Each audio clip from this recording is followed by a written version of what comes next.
Hey everyone, it's Karyu here. Today I'll show you how to fix the missing files error in Fall Guys. First, try going to your game library. I'll demonstrate using Fortnite as an example. Click these three buttons, then click Manage.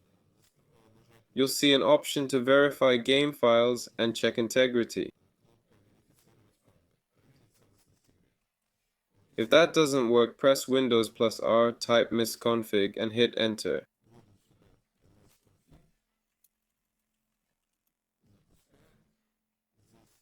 Go to Services and make sure Easy Anti-Cheat, Epic Games, and online services are all enabled.